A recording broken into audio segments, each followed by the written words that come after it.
అందరికీ నమస్కారం. నా పేరు హర్నాథ్. ప్రస్తుతానికి నేను అనకాపల్లి కూరగాయల మార్కెట్ దగ్గర ఉన్నాను. మా అనకాపల్లి దృష్టి ఏంటంటే రైతు బజార్ లేదు. ఎంతో కష్టపడి తెచ్చినటువంటి పంట అమ్ముకోవడానికి రైతులు చూడండి, ఈ వర్షంలో వాళ్ళకి ఒక షెల్టర్ కానీ ఎటువంటి ఆధారం లేకుండా ఎలా ఉన్నారో చూడండి.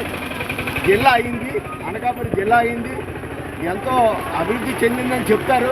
కానీ మనకు అన్నం పెట్టే రైతుకి కనీసం రక్షణ లేదు. ఇక్కడ వర్షంలో తడిచిపోయి, అక్కడ పొలంలోని తడిచిపోయి, బురదలోని చేతులు పెట్టి ఎంతో కష్టపడి పండించిన పంట తీసుకొస్తే ప్రజలకు అమ్మడానికి ఎటువంటి సెంటర్ కూడా లేదు. మరి రాజకీయ నాయకులందరూ గెలిచి వాగ్దానాలే తప్ప ప్రజలకు ఉపయోగపడుతున్నారో లేదో దీన్ని బట్టి మీరు చూసుకోవచ్చు.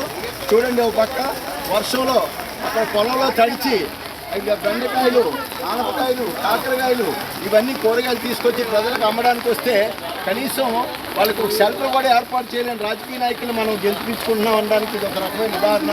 చూడండి, ఆకుకూరలు పండించడం చాలా కష్టం, అలాంటిది అమ్ముకోవడం కూడా చాలా కష్టమైపోయింది. ఇవాళ అనకాపల్లిలో తప్పనిసరిగా ఈ రాజకీయ నాయకులందరూ కొత్త ముఖ్యమంత్రి చంద్రబాబు నాయుడు గారు మా అనకాపల్లిలో రైతులందరికీ రైతు బజార్ ఏర్పాటు చేస్తే వాళ్ళు పండించిన కష్టానికి, పంటకి పబ్లిక్ నుంచి మంచి ఆధారం లభిస్తుంది, మంచి ఆదాయం కూడా లభిస్తుంది. కాబట్టి అనకాపల్లి ప్రజలందరికీ అనకాపల్లిలో మంచి రైతు బజార్ ఏర్పాటు చేయాలని చెప్పి నేను డిమాండ్ చేస్తూ ఉన్నాను.